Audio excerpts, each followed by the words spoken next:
आज हम आपको ऊर्जा के 9 स्वरूप और प्रकृति में उनकी जीवन यात्रा को बताने जा रहे हैं।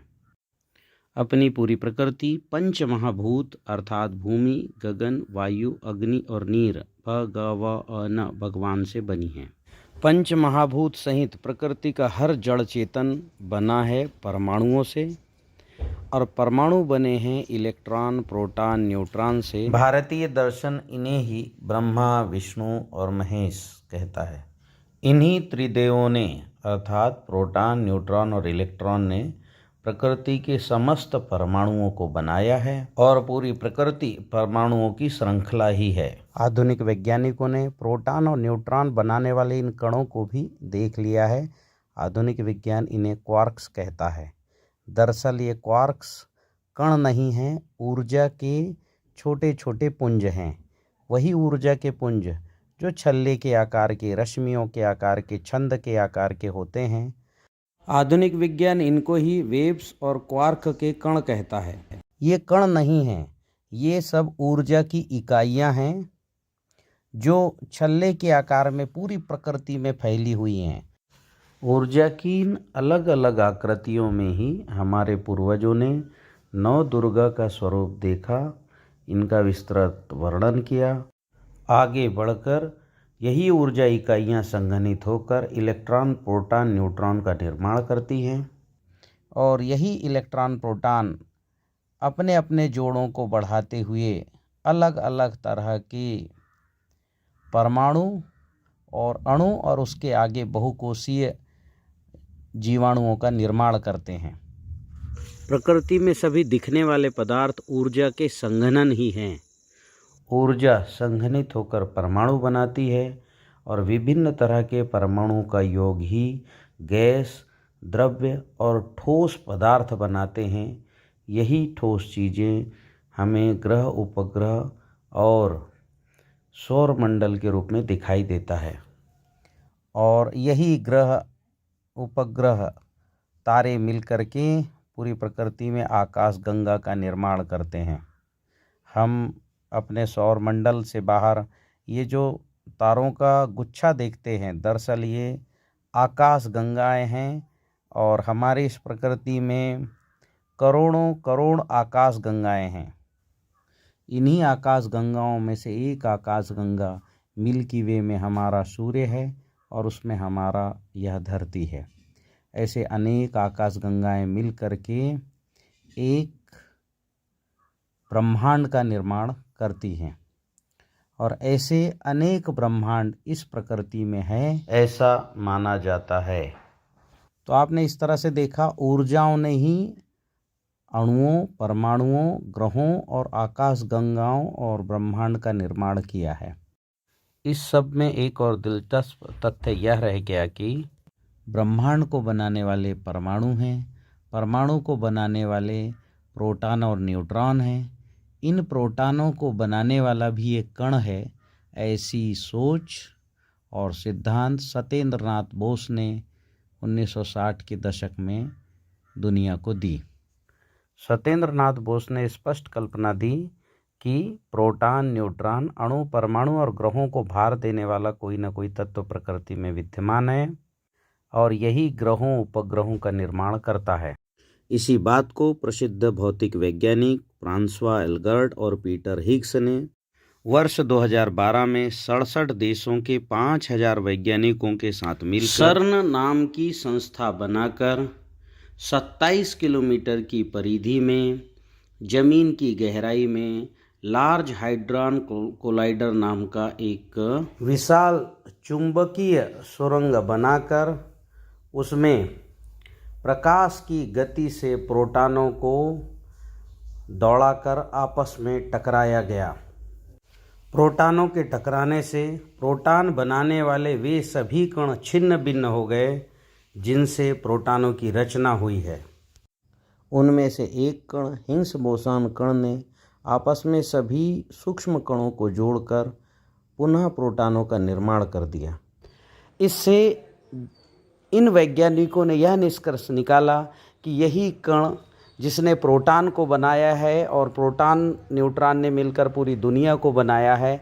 अतः यही कण पूरी प्रकृति को बनाने वाला है। पूरी दुनिया का हर सजीव निर्जीव इसी पार्टिकल से बना है। अतः इस पार्टिकल को पश्चिम के देशों ने गॉड पार्टिकल कहना शुरू कर दिया। भारत के प्राचीन मनीषियों ने भी इसे देख लिया था और इसे उन्होंने पार्टिकल या कण कहने के बजाय पहली ऊर्जा कहा, जिसने प्रकृति को बनाया है, जिसने प्रकृति के हर अणु और जीवाणुओं को भार दिया है।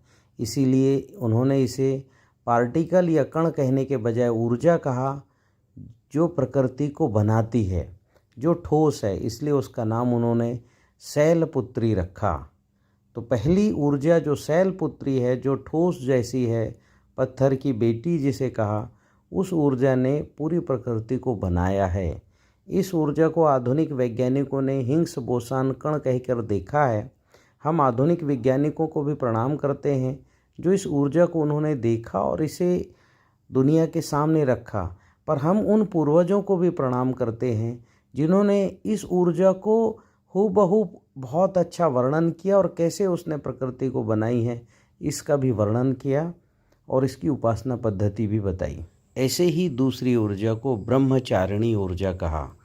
ब्रह्म अर्थात इलेक्ट्रॉन को बांधकर अपने गुरुत्वाकर्षण बल पर घुमाने वाली ऊर्जा ब्रह्मचारिणी ऊर्जा कहा। तीसरी ऊर्जा को चंद्र घंटा कहा। जिस ऊर्जा की तरंग चंद्रमा की कलाओं की तरह बढ़ती हो, जो ऊर्जा फैलती हो और जो किसी से टकराने पर नाद उत्पन्न करती हो, घंटी बजाती हो, तो ऐसी तीसरी ऊर्जा को चंद्र घंटा कहा, जिसे आधुनिक विज्ञान इलेक्ट्रोमैग्नेटिक वेव्स कहता है। ऐसी ही चौथी ऊर्जा कुष्मांडा है। इन्होंने पहले की तीन ऊर्जाओं को एक गोलाकार में बांधकर अणु, परमाणु और ब्रह्मांड का आकार दिया, जिससे जीवन का अस्तित्व संभव हुआ। ऐसे ही पांचवी ऊर्जा स्कंद माता है। यह ऊर्जा जीवन की उत्पत्ति का आधार है। यह ऊर्जा हर जड़ चेतन जीव में प्राण ऊर्जा का संचार करती है। इसीलिए ही इस ऊर्जा को स्पष्ट तौर पर माता कहा है। छठवीं ऊर्जा माता कात्यायनी है, जिन्होंने ऊर्जा को दो गतियां दी और दोनों गतियों में जीवो जीवस्य जीवनम की प्रक्रिया से सब जीवों को बांधकर प्रकृति की पारिस्थितिक तंत्र इकोलॉजी को संपूर्ण किया। ऐसी ही सातवीं ऊर्जा महाकाली है। दरअसल ये दिखाई देने वाला सारा ब्रह्मांड मात्र 5% है। शेष सारा 95% महाकाली और महाकाल हैं। ये महाकाली, इसी को ही ब्लैक एनर्जी कहते हैं। इसी से सारे ग्रह तारे उपजते हैं और इसी में विलीन हो जाते हैं। आठवीं ऊर्जा महागौरी है। गौरी अर्थात गाय, वही गाय जो आपके और हमारे घरों में है। दरअसल इस प्रकृति का नियम है, इस प्रकृति के सभी जड़ चेतन को बीज स्वरूप में आना पड़ता है। प्रकृति को बनाने वाली सातों ऊर्जा जब बीज स्वरूप में धरती पर आई तो वह गाय बनी, और इसलिए गाय को गाओ विश्वस्य मातरा, गाय विश्व की माता है, ऐसा वेदों ने स्पष्ट कहा है। ऐसे ही नवी ऊर्जा माता सिद्धिदात्री हैं, जो सभी ऊर्जाओं की योग करती हैं, जो सभी ऊर्जाओं की एक्सिस है, धुरी हैं। सभी आठों ऊर्जा की सिद्धियां यही प्रदान करती है, यही त्रिदेव और पंच महाभूतों का निर्माण करती हैं। प्रकृति को बनाने के लिए इन 9 ऊर्जाओं ने सबसे पहले ब्रह्मा, विष्णु और महेश को उत्पन्न किया। इन त्रिदेवों को आधुनिक विज्ञान इलेक्ट्रॉन, न्यूट्रॉन और प्रोटॉन कहता है। जैसे जैसे किसी परमाणु में प्रोटॉन और न्यूट्रॉन की जोड़ों की संख्या बढ़ती चली जाती है, उन परमाणुओं के गुणधर्म, आकार बदलते चले जाते हैं।